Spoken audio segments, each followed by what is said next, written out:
When I was a kid. Huh! Surprised you're even in this job. Ooh, the blood, it just turns my poor tummy. Shut up, you taffer. 1998's Thief the Dark Project is a wicked game. Aside from being one of the first real 3D stealth games, alongside Tenchu and Metal Gear Solid, Thief is still an awesome experience, with rich atmosphere, immersive sound design, big-ass levels, and seriously captivating gameplay. For an early stealth game, its basic mechanics have also aged really well compared to its contemporaries.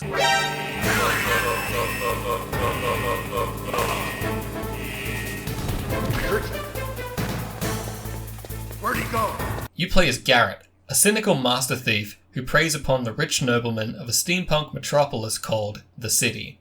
After a few routine jobs like stealing from a mansion, breaking your middleman out of prison, and raiding an ancient tomb, Garrett eventually finds himself wrapped up in a conspiracy much bigger than himself and the mortal world. It's not an amazing plot by any means, but great loving care has been put into its environmental storytelling and the big picture of its world. Special credit should be given to Stephen Russell as the voice of Garrett as well. So, this is the Lost City. It's not lost no more. Gameplay is divided up into a mission structure where Garrett is placed on the outskirts of an area, equipped with the tools of the trade, a basic map of varying usefulness, and given a list of objectives to complete within that area. In a typical mission, you'll be knocking out guards, stealing treasure where you can find it, breaking into a mansion or two, and using your arsenal of gadgets to outsmart enemies. Who goes there? Who made that noise? There really isn't any hand-holding going on here, and you're going to need a lot of patience and awareness to complete your objectives without raising hell. Despite how janky this all may look, like I said, the core gameplay of Thief is still surprisingly fluid and intuitive. As a complete package then, Thief the Dark Project is easily one of the most rewarding and atmospheric games you'll ever play. It also has bunny hopping.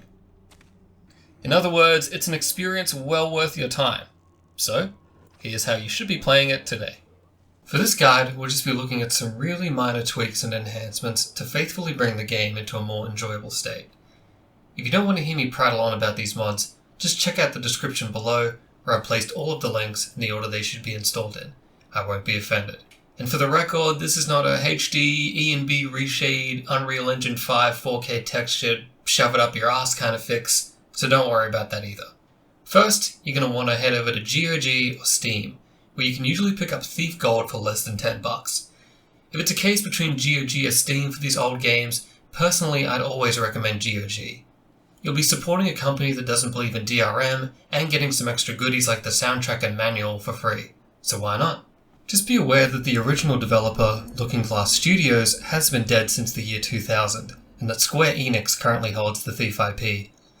I'm no expert on copyright or royalty laws, but if I had to say where your money was going, I'd say it'd be around 30% to GOG or Steam, and the rest to Square Enix, who, at the time, were busy making this, not this. So, they really have nothing to do with this product. What I'm saying is, don't feel too bad if you need to borrow this one off a friend. After that, before you do anything else, you're going to want to install a mod called Gold to Dark. In its first year of release, Thief sold well enough that Looking Glass Studios and their publisher, Eidos Interactive, chose to re-release the game as Thief Gold, which is the only version you'll find on digital stores.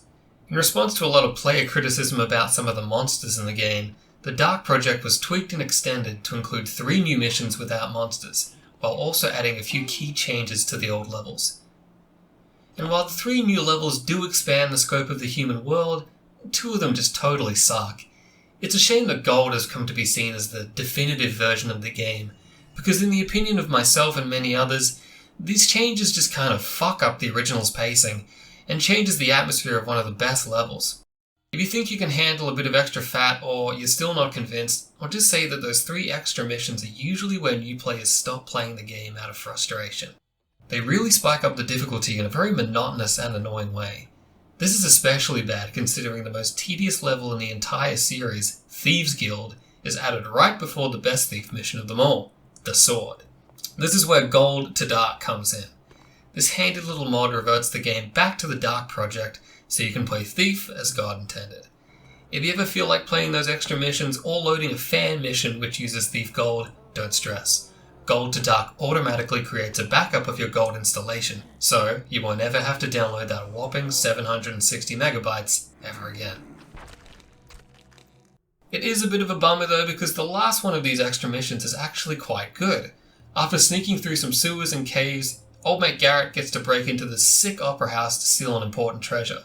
If you ever feel like playing this level, I recommend just booting up Thief Gold and cheating your way straight to this mission. After that, we're going to go ahead and install Tfix Lite. If you've downloaded the latest build from GOG, then you can go ahead and skip this whole step, since that package of the game now comes with this guy installed already. But for Steam or original retail users, you're going to run into a lot of problems if you don't have this installed. Go ahead and grab Tfix Lite from the link below. That's Tfix Lite, not the main link. See, Thief 1 and 2, as well as System Shock 2, another Looking Glass game, all run on a game engine called the Dark Engine. The Dark Engine was never updated or used commercially by another studio after Looking Glass disbanded in 2000. As a consequence, these games are always a bit of a pain in the ass to get running on newer hardware. But, thanks to its two level editors, DromEd and ShockEd, the Dark Engine remained a bit of a cult favourite, with modders creating some really impressive fan missions over the years. Then, out of nowhere, an anonymous fan pretty much made the community nut in their pants by posting updated EXEs of Thief 2 and System Shock 2 onto a French forum in 2012. These EXEs ran using a new version of the Dark Engine, which the community has named New Dark. New Dark for Thief 1 stamps out all the old bugs, adds support for higher resolutions, 32-bit colors, sorts out the video codecs, and updates the engine from pissant DirectX 6 to sweet DirectX 9. With this many changes made to a relatively unpopular engine from 1998, it's likely that its creator utilized the old engine's source code, which leaked out in 2010 from a Dreamcast dev kit which would have had something to do with the scrapped console port of System Shock 2. So yeah, New Dark is so helpful that the GOG release includes it right out of the box now. Steam, however, does not, and that's why we need Tfix Lite. A lot of people recommend the regular Tfix, but I've also heard that even if you avoid installing the extra graphics packs, there's still some small level changes that the modder took upon themselves to chuck in, and that's a no from me. Oh, let's not try that again. Now it's time for our last mod, the ERSGAN Video Pack. The pre-rendered cutscenes in Thief are a weird mix of 2D and 3D animation, with live-action shadow play for human interactions. And, of course, due to their pre-rendered nature, this means they're stuck at the ancient resolution of 320 by 240, a ratio that looks great on an old VGA CRT, but pretty crap and pixelated at much higher resolutions.